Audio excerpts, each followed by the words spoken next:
বন্ধুরা, ভাবুন তো ইউক্রেনের রণাঙ্গন থেকে হাজার হাজার মাইল দূরে ভারতের উত্তর পূর্ব সীমান্তের জঙ্গলে হাইটেক ড্রোন এবং কাউন্টার ড্রোন টেকনোলজি কি করছে। কেন একজন আমেরিকান এবং 6জন ইউক্রেনীয় নাগরিক অবৈধভাবে ভারতের মিজোরাম সীমান্তে ধরা পড়ল? এটা কি নেহাতি কোনো কাকতালীয় ঘটনা, নাকি ভারতের জিডিপি এবং প্রগতিকে রুখে দেওয়ার জন্য এক গভীর আন্তর্জাতিক চক্রান্ত বা জিওপলিটিক্যাল কনস্পিরেসি? আজকের এই এপিসোডে আমরা পর্দাফাশ করব সেই ডেভিল গেমের, যেখানে একদিকে বন্ধুত্ব আর অন্যদিকে ভারতের ইন্টারনাল সিকিউরিটিকে ধ্বংস করার ব্লু প্রিন্ট তৈরি হচ্ছে। ভারতের গোয়েন্দা সংস্থা এনআইএ ঠিক কী খুঁজে পেয়েছে? কেন মার্কিন থিঙ্ক ট্যাঙ্কগুলো হঠাৎ করে ভারতের গোয়েন্দা সংস্থা রয়ের ওপর নিষেধাজ্ঞার দাবি তুলছে? চলুন গভীরে যাওয়া যাক। বন্ধুরা, স্ক্রিনে এই হেডলাইনটি খুব ভালো করে লক্ষ্য করুন। তারিখটা মনে রাখবেন, 16ই মার্চ 2026। ভারতের জাতীয় তদন্তকারী সংস্থা বা এনআইএ একটি অত্যন্ত গোপনীয় কিন্তু অত্যন্ত সফল মাল্টি সিটি অপারেশন চালিয়ে দিল্লি, লখনৌ এবং কলকাতা, এই 3টি মেট্রো শহর থেকে মোট 7 জন বিদেশি নাগরিককে জালে তোলা হয়। প্রথম দেখাই এদের পরিচয় সাধারণ পর্যটক বা ব্যবসায়ীর মতো মনে হলেও সত্যিটা ছিল তার চেয়েও অনেক বেশি ভয়ানক। এই 7 জনের প্রোফাইল যখন সামনে এলো তখন খোদ গোয়েন্দাদেরও কপালে ভাঁজ পড়ল। এদের মধ্যে 6 জনই এসেছে ইউক্রেন থেকে, যে দেশ এখন সারা বিশ্বের কাছে মডার্ন ড্রোন ওয়ারফেয়ারের সবচেয়ে বড় ল্যাবরেটরি। আর বাকি একজন খোদ আমেরিকার নাগরিক, যাকে গ্রেপ্তার করা হয়েছে কলকাতা বিমানবন্দর থেকে। বন্ধুরা, এদের বিরুদ্ধে চার্জশিটে যা বলা হয়েছে তা শুনে আপনার মনে হতে পারে এটি কোনো হলিউড স্পাই থ্রিলার মুভির প্লট। এনআইএর দাবি অনুযায়ী এরা সেফ অপরাধী নয়, এরা একটি ট্রান্সন্যাশনাল টেরর লজিস্টিক নেটওয়ার্কের মেরুদণ্ড ছিল। এদের মূল লক্ষ্য ছিল ভারতের উত্তর পূর্বাঞ্চল অর্থাৎ আমাদের নর্থ ইস্ট ইন্ডিয়াকে একটি অস্থির রণক্ষেত্রে পরিণত করা। বন্ধুরা, আপনারা স্ক্রিনে দূরদর্শনের এই অফিসিয়াল রিপোর্টটি দেখতে পাচ্ছেন। এখানে পরিষ্কার বলা হয়েছে যে দিল্লির একটি আদালত এই 7 জন বিদেশি নাগরিককে 11 দিনের জন্য এনআইএ কাস্টাডিতে পাঠিয়েছে। বিষয়টি কেন গুরুত্বপূর্ণ জানেন? কারণ ডিডি নিউজ বা দূরদর্শন হলো ভারতের সরকারি সংবাদ মাধ্যম। যখন তারা এই খবরটি কভার করে এবং আদালত সরাসরি রিমান্ড মঞ্জুর করে, তখন এটা আর কোনো সাধারণ খবরের স্তরে থাকে না। এটি একটি রাষ্ট্রীয় গুরুত্বপূর্ণ বিষয়ে পরিণত হয়। এদের ওপর ইউএপি এর মতো কঠোর আইন লাগানো হয়েছে। সাধারণত যখন দেশের সার্বভৌমত্ব বা ন্যাশনাল সভারেনিটি বিপন্ন হয়, তখনই এই ধরনের আইন প্রয়োগ করা হয়।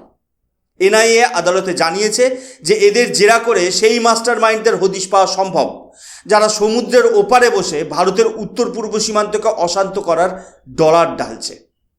এখন প্রশ্ন আসে, এরা ঠিক কী করছিল? বন্ধুরা, আধুনিক যুদ্ধে এখন আর শুধু AK-47 বা আরপিজি দিয়ে লড়াই হয় না। এখনকার যুদ্ধ হলো অদৃশ্য যুদ্ধ। এই 7 জন এজেন্টের কাজ ছিল ইউরোপের ব্ল্যাক মার্কেট থেকে অত্যন্ত উন্নত মানের নেক্সট জেনারেশন ড্রোনস বা ইপিভি ড্রোনস চোরাপথে ভারতে নিয়ে আসা। এরা কুরিয়ার বা সাধারণ কার্গোর আড়ালে এই ড্রোনের পার্টসগুলো ভারতে ঢোকাতো। এরপর শুরু হতো আসল খেলা। দিল্লি বা লখনৌতে বসে সেই ড্রোনগুলো অ্যাসেম্বল করা হতো এবং তারপর অত্যন্ত চাতুরতার সাথে সেগুলোকে মিজোরাম সীমান্তে পাচার করা হতো। সেখানে থেকে মিজোরামের দুর্গম পাহাড়ি রাস্তা এবং ঘন জঙ্গল ব্যবহার করে ইল্লিগালি বর্ডার ক্রস করিয়ে পৌঁছে দেওয়া হতো মায়ানমারের জঙ্গি গোষ্ঠী এবং ভারতের নিষিদ্ধ বিচ্ছিন্নতাবাদী সংগঠনগুলোর সেফ হাউসে। কিন্তু বন্ধুরা, চক্রান্তটা এখানেই শেষ নয়। ড্রোন সরবরাহ করা তো কেবল হিমশৈলের চূড়া মাত্র। এই ইউক্রেনীয় এবং আমেরিকান এজেন্টরা আসলে ছিল হাইটেক ট্রেনার। এনআইএ জানতে পেরেছে যে এরা মায়ানমারের গহীন জঙ্গলে গিয়ে জঙ্গিদের প্রফেশনাল ট্রেনিং দিচ্ছিল। কিভাবে ড্রোনের মাধ্যমে সার্ভাইভাল চালাতে হয়, কিভাবে জিপিএস ট্র্যাকিং এড়াতে হয় এবং সবচেয়ে মারাত্মক হলো কিভাবে এই ড্রোনগুলোতে বিস্ফোরক বেঁধে ভারতের সেনাবাহিনীর উপর প্রিসিশন স্ট্রাইক বা নিখুঁত হামলা চালানো সম্ভব। ভেবে দেখুন, ইউক্রেন যুদ্ধের সেই ভয়াবহ টেকনোলজি যা রাশিয়ার ট্যাঙ্ক বাহিনীকে নাস্তানাবুদ করে দিয়েছে, সেই একই প্রযুক্তি আমাদের জওয়ানদের বিরুদ্ধে ব্যবহার করার প্রশিক্ষণ দিচ্ছিল এই বিদেশি এজেন্টরা। এদের কাছে পাওয়া গেছে এনক্রিপ্টেড ল্যাপটপ, স্যাটেলাইট ফোন এবং এমন কিছু সফটওয়্যার যা দিয়ে ড্রোনের সিগন্যালকে জ্যাম করাও সম্ভব হয়। এটি কেবল কোনো লোকাল ইনসার্জেন্সি নয়, এটি ছিল ভারতের বিরুদ্ধে একটি নেক্সট জেন হাইব্রিড ওয়ারের নীল নকশা। এখন প্রশ্ন উঠতে পারে, ইউক্রেন বা আমেরিকার মতো দেশ থেকে আসা এই পেশাদারদের মায়ানমার বা ভারতের উত্তর পূর্ব সীমান্ত নিয়ে এত মাথা ব্যথা কেন? কেন তারা নিজেদের জীবন বাজি রেখে এই দুর্গম পাহাড়ি এলাকায় ড্রোন নেটওয়ার্ক বানাচ্ছে? বন্ধুরা, এর উত্তর লুকিয়ে আছে এই অঞ্চলের ভৌগোলিক এবং ঐতিহাসিক সমীকরণে। ভারতের এই উত্তর পূর্ব অংশ অর্থাৎ নর্থ ইস্টের রাজ্যগুলো মণিপুর, মিজোরাম, নাগাল্যান্ড কৌশলগতভাবে অত্যন্ত স্পর্শকাতর এলাকায় অবস্থিত। এই অঞ্চলটি ভারতের মূল ভূখণ্ডের সাথে যুক্ত মাত্র 22 কিলোমিটার চওড়া একটা সংকীর্ণ পথ দিয়ে, যাকে আমরা বলি শিলিগুড়ি করিডর বা চিকেন স্নেক। গত কয়েক দশক ধরে ভারতের শত্রুরা সবসময় চেয়েছে এই অঞ্চলে ইনসার্জেন্সি বা বিদ্রোহের আগুন জ্বালিয়ে রাখতে, যাতে ভারতের এই অংশটি সবসময় অশান্ত থাকে। উলফা আই বা NSCN এর মতো সংগঠনগুলো এই সুযোগের অপেক্ষায় থাকে যাতে ভারতের সার্বভৌমত্বে আঘাত হানা যায়। 2021 সালের 1 ফেব্রুয়ারি মায়ানমারে যখন সামরিক অভ্যুত্থান বা মিলিটারি কুপ হয়, তখন পুরো চিত্রটা পাল্টে যায়। মায়ানমারের জান্তা সরকারের বিরুদ্ধে লড়তে গড়ে ওঠে PDF বা পিপলস ডিফেন্স ফোর্স। পশ্চিমী দেশগুলো গণতন্ত্র রক্ষার নামে এই PDFকে সমর্থন দিতে শুরু করে। কিন্তু ট্র্যাজেডিটা হলো, এই PDFের আড়ালে মায়ানমারের ঘন জঙ্গলে ঘাঁটি গেড়ে বসে থাকা ভারতীয় বিদ্রোহী গোষ্ঠীগুলোও এখন সেই একই আধুনিক অস্ত্রশস্ত্রের অ্যাক্সেস পেয়ে যাচ্ছে। NIA এর তদন্তে এক চাঞ্চল্যকর তথ্য উঠে এসেছে। এই গ্রেপ্তার হওয়া ইউক্রেনীয় এবং আমেরিকান নাগরিকরা আসলে কোনো শৌখিন ড্রোন চালক নয়। এরা ছিল পেশাদার মার্সেনারিজ বা ভাড়াটে সৈনিক। এদের কাজ হলো যুদ্ধের ময়দানে নিজেদের টেকনিক্যাল স্কিল বিক্রি করা। ইউক্রেন যুদ্ধের ময়দানে গত 2 বছরে ড্রোনের যে অভূতপূর্ব ব্যবহার দেখা গেছে, সেই ড্রোন যুদ্ধের নো হাউ বা প্রযুক্তিগত জ্ঞান এরা এখন ভারতের দোরগোড়ায় নিয়ে এসেছে। এদের মায়ানমারে পাঠানোর মূল উদ্দেশ্য ছিল PDFকে প্রশিক্ষণ দেওয়া, কিন্তু বাস্তবে সেই একই প্রযুক্তি পৌঁছে যাচ্ছে ভারতের উত্তর পূর্বে সক্রিয় জঙ্গি গোষ্ঠীগুলোর হাতে। অর্থাৎ গণতন্ত্র রক্ষার নাম করে আসলে ভারতের বাড়ির পাশে এমন এক হাইটেক যুদ্ধের ইকোসিস্টেম তৈরি করা হচ্ছে, যা ভারতের অভ্যন্তরীণ নিরাপত্তাকে চিরতরে পঙ্গু করে দিতে পারে। এটি আর কেবল লোকাল যুদ্ধ নয়, এটি এখন একটি গ্লোবাল প্রক্সি ওয়ারে পরিণত হয়েছে। বন্ধুরা, এই নিউজ আর্টিকেলের হেডলাইনটি দেখুন। মার্কিন ডেপুটি সেক্রেটারি খুব স্পষ্টভাবে বলেছেন যে 20 বছর আগে চীনের ক্ষেত্রে তারা যে ভুল করেছিল, ভারতের ক্ষেত্রে তার পুনরাবৃত্তি তারা করতে চায় না। এর অর্থ কী? এর অর্থ হলো, আমেরিকা চাইছে না ভারত একটি গ্লোবাল ম্যানুফ্যাকচারিং হাবে পরিণত হোক। তারা চাইছে ভারত যেন সবসময় ইন্টারনাল ডিস্টারবেন্স বা অভ্যন্তরীণ গোলযোগে জড়িয়ে থাকে। কারণ ভারত যদি শান্ত থাকে, তবে ভারতের ডেভেলপমেন্টে যে টাকা খরচ হওয়ার কথা, তা ভারতের অর্থনীতিকে চীনের সমান করে দেবে।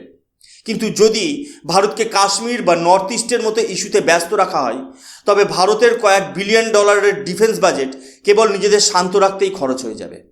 এটাই হলো স্ট্র্যাটেজিক কন্টেইনমেন্ট পলিসি।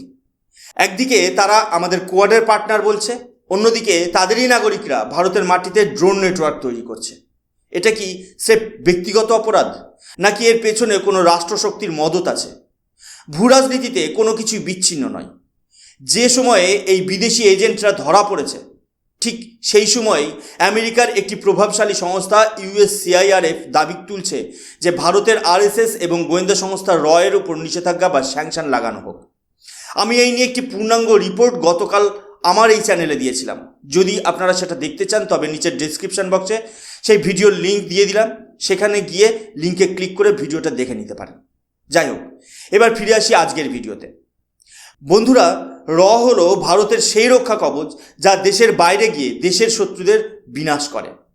যখনই ভারত নিজের জাতীয় স্বার্থে কঠোর সিদ্ধান্ত নিতে শুরু করেছে, তখনই পশ্চিমী দুনিয়া থেকে সেই ধরনের টার্গেটিং শুরু হয়েছে। ভারত এটাকে সিলেক্টিভ টার্গেটিং বলে উড়িয়ে দিলেও এর প্রভাব গভীর। এটি আসলে একটি মনস্তাত্ত্বিক যুদ্ধ বা সাইকোলজিক্যাল ওয়ারফেয়ার। তারা ভারতকে স্পষ্ট বার্তা দিচ্ছে যে যদি তোমরা আমাদের কথা মতো না চলো, তবে আমরা তোমাদের ইন্টারনাল সিকিউরিটি এজেন্সিকে আন্তর্জাতিক স্তরে কালেমা লিপ্ত করে দেব।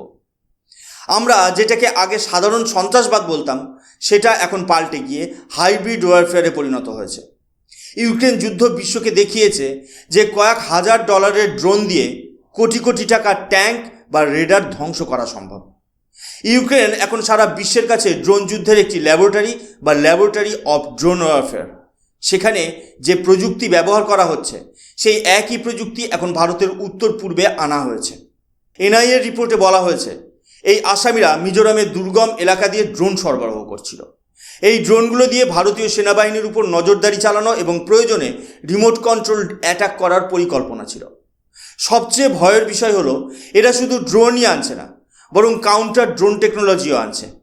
কিছুদিন আগেই ভারতীয় সেনা মায়ানমারে উলফার ক্যাম্পে ড্রোন হামলা চালিয়েছিল। সেই হামলা রুখতে জঙ্গিদের এখন এই ধরনের জ্যামার এবং ড্রোন ডিফেন্স সিস্টেম দরকার, আর সেই সাহায্যই দিচ্ছে এই তথাকথিত বিশেষজ্ঞরা। তাহলে শেষ কথা কি?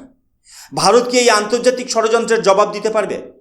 বন্ধুরা, ভারতের গোয়েন্দা সংস্থা এনআইএ এবং আইবি যে তৎপরতা দেখিয়েছে তা প্রশংসার যোগ্য। 7 জন বিদেশি নাগরিককে এভাবে হাতে নাতে ধরা আন্তর্জাতিক স্তরে ভারতের এক বড় জয়। ভারত সরকার এবং বিদেশ মন্ত্রক খুব স্পষ্ট বার্তা দিয়েছে, ভারত এখন আর সেই পুরনো দেশ নেই যে শুধু আত্মরক্ষা করবে। যদি কেউ রেড লাইন ক্রস করে তবে ভারত তাকে বিশ্বের সামনে এক্সপোজ করতে দ্বিধা করবে না। আমেরিকা এবং ইউক্রেনীয় নাগরিকদের এই ধরা পড়াটা আসলে ওয়াশিংটনকে দেওয়া দিল্লির একটি প্রচ্ছন্ন হুঁশিয়ারি। এটি একটি চেকমেট, যা বুঝিয়ে দিচ্ছে যে আমরা সব জানি, কিন্তু সময় মতো অ্যাকশন নিচ্ছি। বন্ধুরা, আপনাদের কি মনে হয় এই 7 জন বিদেশি নাগরিক কি সত্যিই কোনো বড় চক্রান্তের অংশ, নাকি এরা কেবল অর্থের লোভে আসা অপরাধী? আমেরিকার এই দ্বিমুখী নীতি কি ভারতের অগ্রগতির পথে বাধা হয়ে দাঁড়াবে? আপনাদের মতামত অবশ্যই কমেন্ট সেকশনে জানান। ভিডিওটি ভালো লাগলে লাইক করুন এবং শেয়ার করুন বন্ধুদের সাথে। আর এই ধরনের ইনডেপথ ভূ রাজনৈতিক বিশ্লেষণ পেতে সাবস্ক্রাইব করুন অদ্ভুত অথচ বাস্তব। আজকের মতো এখানেই শেষ করছি। আমি সুশোভন, দেখা হবে পরের ভিডিওতে। জয় হিন্দ, বন্দে মাতরম, ভারত মাতা কি জয়।